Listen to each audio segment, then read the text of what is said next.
la force la plus puissante de l'existence et le membre essentiel. On est né grâce à l'union intime et on va faire créer des vies grâce à l'union intime. Donc, les êtres humains, quand on parle toujours d'envie et de désir et de choses de ce genre, toujours les êtres humains se dirigent vers l'envie intime. Et c'est totalement normal. Sauf que comme dans chaque chose, nous avons le côté positif et le côté négatif. C'est comme toute chose. On mange des fois des choses qui sont bien pour la santé, des fois on mange des choses qui sont moins bien pour la santé. Des fois on a mal au ventre, donc on va faire un jeûne sans vouloir. Et des fois ça va bien et on mange 2 fois plus que ce qu'on a besoin. C'est la vie, c'est comme ça. Maintenant, comme on sait que c'est comme ça, et on sait que le peuple d'Israël a représenté le membre essentiel quand il est descendu en Égypte, qui représente le membre essentiel féminin, et le peuple d'Israël a représenté le membre essentiel masculin, et à la sortie d'Égypte, qui commence Shemot, ça veut dire que maintenant il y a un moment qui nous permet de se délivrer, d'avoir la délivrance de cette envie, pas l'envie positive de la mitzvah, mais des envies négatives de la mitzvah. Par exemple, une femme est venue me voir, mariée, et avant qu'elle se marie, 2 ans avant, elle avait un petit copain qu'elle était folle amoureuse de lui. Maintenant elle est mariée. Et étant mariée, elle a accouché un enfant, et au milieu de l'accouchement, il lui est venu dans la tête. Et depuis, il la quitte plus. Maintenant, elle se pose une question. Est-ce que je suis intime avec mon mari ou je suis intime avec lui? Parce que quand son mari fait avec elle l'amour, elle voit dans son imagination l'autre. Et il y a des histoires à l'envers. Que l'homme fait l'amour avec sa femme et il voit une autre femme. Donc il y a beaucoup de problèmes dans cette histoire. Et ce que nous on doit savoir, c'est que c'est impossible de dire qu'il y a un problème s'il n'y a pas la remède du problème. C'est impossible de dire que on est en train de faire une action et on ne pourra pas réparer cette action. C'est interdit de penser comme ça. Chaque action qu'on fait, on peut la réparer. Et c'est pour ça qu'on a 6 semaines maintenant, qui est contre Vav, en hébreu Vav, 6. Et Vav, c'est le membre essentiel. C'est Chesed Gvura, Tiferet, Netzachod, Yesod. Le Yesod qui est le membre essentiel est la 6e attribut des 7 attributs inférieurs. Donc, on a 6 semaines, Shovavim. Et dans ces 6 semaines-là, on peut tout réparer. C'est un moment, on va ouvrir, c'est comme une fenêtre qui s'ouvre. Et dans cette fenêtre-là, on élimine tous les démons qui sont autour de nous. Ce que je veux vous dire aujourd'hui, la première chose c'est que comme les gens normaux ne savent pas comment réparer ce problème, donc qu'est-ce qu'ils font? Ils s'adressent à des rabbins et ils donnent le pidyon nefesh, ils payent de l'argent et cet argent-là rachète le sang des tzadikim que eux ils font le ta'anit pour nous et tout ce qu'il faut. Ça c'est une chose. La deuxième chose est que pendant beaucoup de générations, malheureusement, on ne parle pas de la réparation du tikkun abrit de la femme. Tout le monde, tout le temps, accuse l'homme. Et d'après le Hari HaKadosh, et d'après le Zohar HaKadosh, la faute n'est pas seulement chez l'homme, aussi la femme a cette faute. Qu'est-ce qu'il dit le Hari HaKadosh? Je lis Shar HaKavanot, Drush HaLayla. C'est un livre qui explique les kavanot, comment avoir les bonnes attentions en faisant beaucoup de choses. Et Drush HaLayla, c'est quand on dit Kriyat Shema, les démons qu'on a créés nous-mêmes par les pensées qui ne sont pas avec notre femme, les actions qui n'ont pas été avec notre femme. Malheureusement, des fois, même quand on est marié, il y a le liquide masculin qui sort. Ça, c'est pour l'homme. Mais pour la femme, il y a exactement les mêmes problèmes. Elle a exactement les mêmes problèmes. Le Hari HaKadosh dit qu'il y a 6 interdictions. Quelles sont les interdictions? Aller avec un animal, aller avec un homme, faire le liquide sortir tout seul, aller avec la femme d'un autre, aller avec une femme qui n'est pas de ton origine, et Mishkav animal, on dit nida. Et être avec une femme nida. Une femme qui ne se purifie pas pour son mari. Ça, c'est 6 interdictions. Mais quand vous regardez ces interdictions, vous avez la même chose. Il y a l'interdiction de la femme d'emmener un animal sur elle. Comme nous, on a interdit de rentrer dans un animal, elle a l'interdiction de faire pénétrer un animal dans son corps.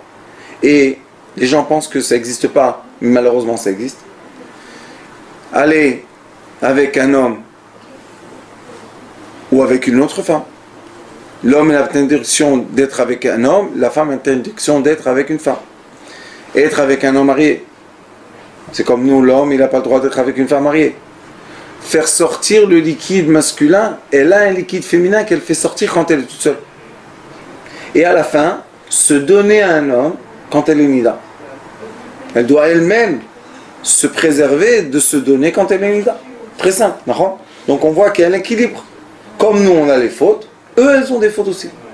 Et aucun homme peut fauter s'il n'y a pas devant lui quelqu'un. Donc, la faute que la femme fait ou la faute que l'homme fasse, c'est la même chose. Et là, le Ari Akadosh, c'est lui qui va nous dire, dans un texte, il va nous dire Venimtza, ki ikar tikun, ou sheikhaven la'amit al yedei kriyat shma she'al mitato, otam gufim shel mazikim. Qu'est-ce qu'il veut dire? Chaque fois qu'on a eu des relations invisibles, je préfère les appeler comme ça parce que ça ne sert à rien de rentrer dans les détails. Quand on a eu des relations invisibles, ça veut dire qu'en face de nous, on n'a pas eu une femme ou une autre femme. On a fait naître des entités. Maintenant, ces entités-là sont en train de nous contourner.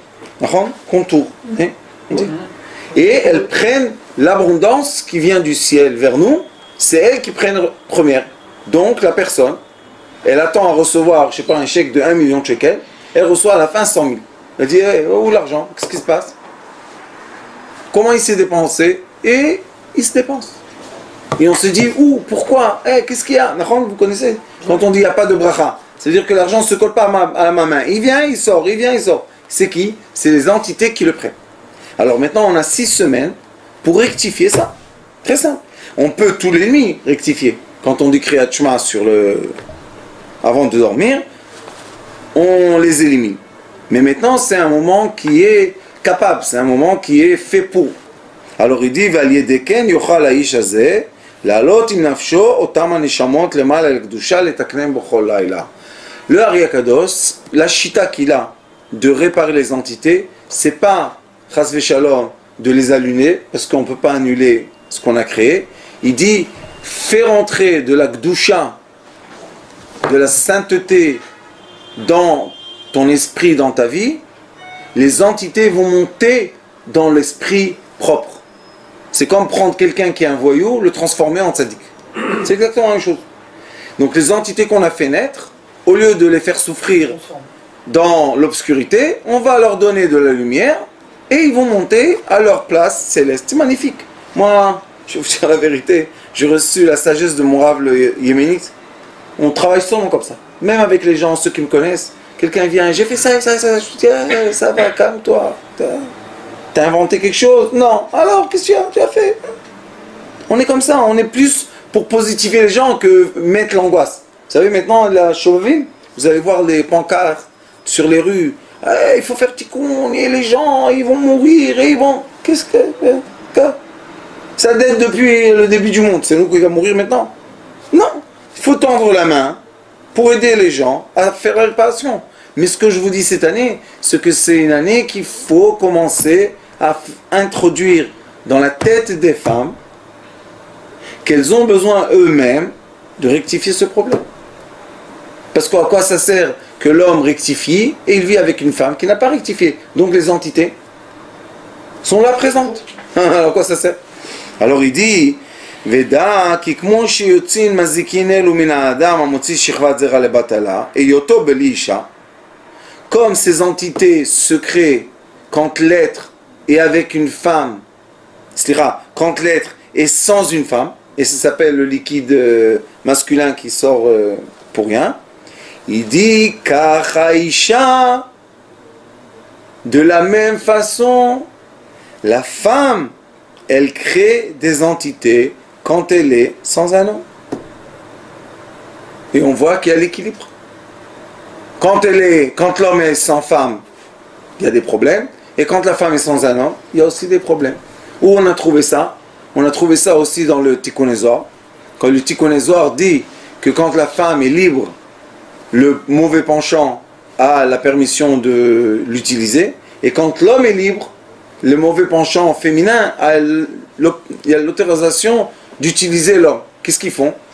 Le Ari Akadosh explique dans le livre de Shmot, Shara Psukim, il dit que la volonté des entités est de prendre des âmes. Comment ils prennent les âmes? Ils font l'amour avec l'homme physique, que c'est lui le seul qui est relié aux âmes, et ils tirent par le liquide qui sort de leur corps, ils vont tirer une âme. Et c'est leur vie. C'est leur but de leur vie. Donc nous, tous les hommes, ou toutes les femmes qui sont de chair, on est en effet une cible. Et quand on est une cible, ça veut dire qu'on a quelqu'un qui va nous tenter. C'est pour ça que là, la règle de la Torah dit, tu n'as pas le droit de voir ni des oiseaux, ni des animaux faire l'action intime ensemble. Maintenant, chacun de nous va se dire, quel est le rapport? Grave. La halakha dit, tu vas avoir peut-être envie. Maintenant, on va tous se dire, mais comment? C'est pas possible. Comment on va voir? De quoi? D'un animal? La preuve est qu'il y a des êtres humains, et même il y a des, je vais pas dire des religions, mais il y a des endroits où c'est complètement permis ça. Ils font l'amour avec des animaux. C'est comme ça qu'ils vivent. C'est honteux, mais c'est la vérité. Maintenant, on se dit d'où ça vient. D'où vient l'être, l'envie d'un animal? C'est impensable, d'accord? Si la halakha, si le Shulchan Aruch te dit, tu n'as pas le droit de regarder deux animaux faire l'amour, parce que tu vas avoir envie, ça ne vient pas de nulle part, d'accord? D'où est l'origine de ça, vous savez? Le premier homme, il est écrit dans Bereshit, que le premier homme, avant d'avoir sa femme à lui, Akadosh Baruch Hu lui a donné la possibilité spirituelle de s'accoupler avec toutes les existences sur terre. Les oiseaux, les animaux, tout. Et à un point que Noach, quand il était dans l'arche, le premier oiseau qu'il a fait sortir de l'arche était le corbeau. Il lui a dit, va chercher la terre. Et quand le corbeau est revenu, il a vu que les poussins du corbeau sont blancs. Qu'est-ce qu'il a dit, tu sais? Que Noach a envoyé le corbeau féminin parce qu'il avait envie du corbeau féminin. Et le corbeau masculin, il l'a renvoyé pour avoir envie du corbeau féminin. Vous comprenez que Noach a un corbeau, c'est un peu difficile. Mais il a été jaloux. Donc il est retourné dans l'arche, il ne voulait plus sortir. Et jusqu'aujourd'hui, les poussins de corbeaux sont blancs, et seulement quand ils grandissent, ils deviennent gris et noirs. Pourquoi? C'est à cause de l'histoire très ancienne. Après, le pigeon est parti, il est revenu, il est reparti, il n'est plus revenu. Après, il a emmené la mèche de l'olivier, et Noach a compris que maintenant, la terre s'est calmée et on peut redescendre de l'arche. Ça veut dire qu'il y a eu, dans l'histoire du temps, des accouplements entre hommes et animaux. Chez les Grecs, il y a beaucoup de formes. Que par exemple, il y a un cheval avec un corps d'un homme. Il y a la sirène avec un demi-poisson, demi-femme. C'est même écrit dans le Talmud. Talmud, Masechet Yevamot, il est écrit que l'homme peut s'accoupler avec, je pense, le dauphin, le chien, et je ne m'en rappelle plus, avec un oiseau, et ça peut sortir de ça quelque chose. Donc vous voyez que l'envie de l'être existe dans ça. Et c'est pour ça qu'on interdit. Parce que quand il n'y a pas d'envie, on n'a pas besoin d'interdire. Et si la Torah l'interdit, ça veut dire qu'il y a l'envie. Et la Torah dit, comme l'homme a profité du monde, la femme a profité du mal. Si la femme, la première femme du monde a profité du mal, ça veut dire que le mal excite l'être. C'est la conclusion, d'accord? Donc si on a été créé de cette façon que l'envie physique excite l'être, ça veut dire maintenant que l'être humain doit diriger ou canaliser son envie physique vers l'être qui va profiter de ça, qui va lui emmener l'abondance, qui va lui emmener la richesse, qui va lui emmener la joie, qui va lui emmener le bonheur, qui va lui emmener des enfants. Mais s'il profite de l'être entité, invisible, il n'aura pas ni l'argent, ni la joie, ni les enfants, puisque c'est invisible. Au contraire, les entités invisibles, eux, elles veulent voler l'âme. Et c'est très mauvais de faire sortir le liquide masculin où il ne faut pas. Même des fois, je dis aux gens que s'ils n'ont aucune autre façon, et ils sont par exemple célibataires ou je ne sais pas quoi, il est écrit qu'on peut aller dans une autre ville, habillé en noir, et faire ce qu'on doit faire. Mais il ne faut pas oublier que le liquide n'a pas le droit d'être d'or. Seulement, top. Alors il dit, et la femme, il y a un pasouk dans Teilim, et ce pasouk-là, il dit,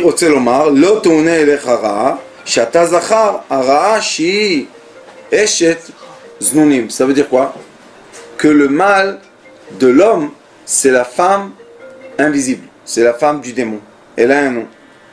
Venega, et quand on dit nega, c'est le démon, lui, l'homme, le masculin, le ekrabo alecha, shi eshtecha, qui ne s'approche pas à la tente. Et les tentes, quand on dit une tente, c'est toujours Oel Sarah, Oel Shuvolo Alechem, ça veut dire retourner vers vos femmes quand il y a eu le mont Sinaï, quand on a reçu la Torah. Après qu'on a reçu la Torah, tout de suite la première chose qu'Akadosh Baruch Hu dit, c'est retournez vite dans vos tentes pour être avec votre femme. Pourquoi? Parce que je vous ai demandé de vous séparer 3 jours. Il y a 3 jours de limite avant de recevoir la Torah, il y a 3 jours avant Shavuot, il y a 3 jours qu'on est limité, qu'on n'a pas le droit d'être avec sa femme. Mais qu'est-ce qu'il dit tout de suite après qu'on a reçu la Torah? Va vite dans ta tente. Qu'est-ce que veut représenter la tente?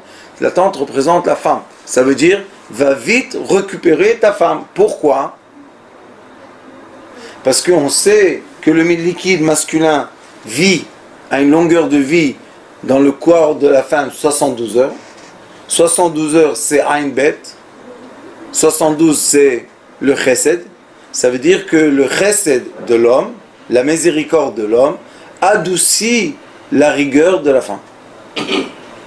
Mais si on dépasse les 72 heures et on n'est pas avec elle, la rigueur commence à prendre le dessus. Et là, on commence à recevoir les caractères difficiles et les femmes disent des choses qui ne sont pas placées et elles s'énervent et tout ça. Et moi, je dis au couple, mais tu sais qu'est-ce qu'elle veut, Nahon? Alors pourquoi tu ne fais pas? Je suis fatigué, j'ai pas le temps, qu'elle arrête, qu'elle me laisse tranquille, qu'elle me fasse ça, comme ça. Je dis alors pourquoi tu es marié avec elle? Divorce-toi. Laisse-la avoir quelqu'un qui lui donne ce qu'elle a besoin. Et les sages disent que 2 fois par semaine, c'est minimum. Parce qu'on ne doit pas passer 3 jours. La laisser 3 jours sec. On doit tout le temps la nourrir. Et si la femme a ce besoin tellement fort, si elle n'est pas avec un homme, il faut comprendre tout seul qu'il y a une relation avec une entité. Et malheureusement, le monde occidental, pendant plusieurs ou trop d'années, je pense, enseigne aux gens de se profiter tout seul. Dans les films, dans les publicités, dans comment dire, l'environnement, l'ambiance, c'est qu'on peut être tout seul, on peut profiter tout seul, on peut voir tout seul, on peut faire tout seul, on peut jouir tout seul. Tout ça, c'est un grand problème. Parce que c'est jamais tout seul. C'est toujours avec ou un homme, une femme et entité. Et nous, ce qu'on veut faire, c'est, comme on est arrivé à la conscience qu'on veut avoir cette vie de couple ou cette vie intime alignée comme il faut pour profiter, sinon on ne profite pas. Et si on veut profiter, on veut effacer toutes les entités qui sont preuves deux actions qu'on a fait qui étaient négatives. Et ça s'appelle Shovavim. Shovu elai va shovu elechem. Revenez vers moi et je reviendrai vers vous. Et la façon la plus belle de réparer ces choses-là, c'est attirer de la lumière. Ça veut dire que je sais que dans les relations intimes, j'ai eu des relations avec l'obscurité. Et maintenant, je veux dévoiler la lumière qui est derrière l'obscurité. Est-ce que je peux lever le voile ou pas? C'est ça la question. Et la réponse est, oui, on peut lever le voile. Il y a 6 semaines par an qui s'appellent les Shovavim, 6 semaines par an, qui sont des 6 semaines capables à faire ça. Et ces 6 semaines-là ne sont pas par hasard. Tevet Shvat. 1 mois et demi avant Adar. Pourquoi? Le mois de Adar, ça s'appelle Mishenichnas Adar Marbim Besimcha. Quand le mois de Hadar rentre, on doit accélérer la joie, augmenter la joie. Les sages nous expliquent pourquoi une personne n'a pas de joie. Parce que malheureusement, il a beaucoup d'enfants qui sont des entités, qui lui pompent de l'énergie, et cette énergie va dans l'obscurité. Donc la personne est liée à l'obscurité, et dans l'obscurité, il n'y a pas de joie. Alors qu'est-ce qu'on fait? On fait la délivrance de l'être humain, des entités qui veulent l'enterrer dans l'obscurité, on lève le voile et l'être humain se retrouve dans la lumière, dans le bonheur et dans la joie. C'est le but de cette 6 semaines qu'on fait lundi et jeudi jeûne, et il y a des prières qu'on fait. Nous, Baruch Hashem, on fait Tikkun Lamed, on trempe dans les 4 mers d'Israël, on trempe dans le lac de Tibériade à l'aube. Après, on va à la mer Méditerranée, Givat Olga. Et après ça, on fait là-bas la prière. Et après, on va à la mer Morte. Et de la mer Morte, on va à la mer Rouge. Pourquoi tout ça? La mer Méditerranée, le lac de Tibériade représente la douceur. C'est pour ça que l'eau du lac de Tibériade est douce. Cette eau-là, on l'équilibre avec un peu de sel, mais qui est la mer Méditerranée, qui est encore un peu salée, pas trop salée. Après, il y a une mer qui s'appelle la mer Morte. C'est pas pour rien qu'elle s'appelle la mer Morte. C'est tout ce qu'on trempe dans cette mer meurt. Ça veut dire que quand je trempe dans la mer salée et amère, qui est la mer Morte, je laisse là-bas tout ce qui sont les parties mortes de mon existence. C'est magnifique. Donc je peux laisser là-bas toutes les entités et tout ce qui m'embête, puisque quand on trempe dans l'eau, on se purifie. Mais vous voyez qu'il y a des degrés de purification. Et après, on va à la mer Rouge. La mer Rouge s'appelle aussi la mer Souf, Yam Souf. Sof en hébreu, Souf, Sof, c'est la fin. Explique le Ari Akadosh dans beaucoup d'endroits, il dit pourquoi la mer de la fin s'appelle la mer de la fin? Parce que le peuple d'Israël s'est délivré du sorcellerie de l'Égypte quand il a passé par la mer de la fin. Il est rentré dans la mer de la fin, il est ressorti et il est sorti nouveau. Il est sorti qui n'est plus un esclave. Il est sorti qu'il n'a plus beaucoup de problèmes. Donc nous à la fin, la fin de la journée, avant que on ait le coucher du soleil, on trempe dans la mer Rouge et ça s'appelle la mer de la fin. Et quand on sort de cette mer, on est dans le début d'une nouvelle sphère qui nous entoure. Cette année, Bezrat Hashem, le 10, la nuit, janvier, et le 11, toute la journée, on va faire ce Tikkun Lamed et on va finir chez un grand ami à Sitré Chaim, Jérémy, et à Eilat, il va nous faire une grande souda. On va aussi fêter les 500 000 vues. On a dépassé les 500 000 vues sur YouTube grâce à notre cher ami Chai Aaron. Et tout cela pour faire quoi? Pour fêter la délivrance de l'être. Il est délivré de quoi?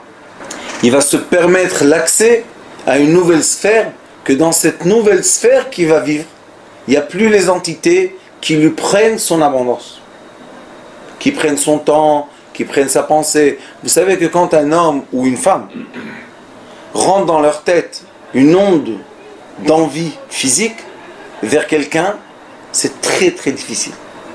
C'est très difficile. Les gens perdent le nord. Ils ne savent plus qu'est-ce qu'ils font. Ils vont comme des aveugles vers cette direction. Ils ne savent pas qu'est-ce qu'ils font. Pourquoi tu vas comme ça? Je l'aime, j'ai envie, je la veux. Cette personne-là, est-ce une personne libre ou c'est une personne envoûtée? Si elle n'a plus de libre arbitre, elle est plus libre. Et nous, on veut que même quand on est en mariage, le mariage, c'est un mariage libre de quoi? De force. Je t'aime. On s'est compris? Oui, ça suffit. On va pas toute la journée. Est-ce que tu m'aimes? Tu m'aimes vraiment? C'est vrai? Non. C'est moi? Peut-être c'est pas moi. Tu es sûr que tu as... Chut. On s'aime, point la ligne. Maintenant on vit. Mais quand c'est avec les entités, ça commence. Elle veut pas. Je m'approche, je me rapproche pas. Elle m'aime, je fais comme ça. Et j'ai des gens, malheureusement, qui sont très doués, qui ont la main d'être riches, ils s'attrapent, ils s'accrochent à une femme. Et la femme, elle commence à les tourner. Le pauvre, il perd son temps. Il perd son temps. Je dis, pourquoi tu vas vers elle seulement? Va vers une autre. Il n'est pas marié, il peut chercher une autre femme. Je peux pas. Je peux pas. C'est comme ça, je peux pas. Ça veut dire que malheureusement, il est pris par un détour. Ça veut dire que la force qui est là-bas n'est pas une force équilibrée.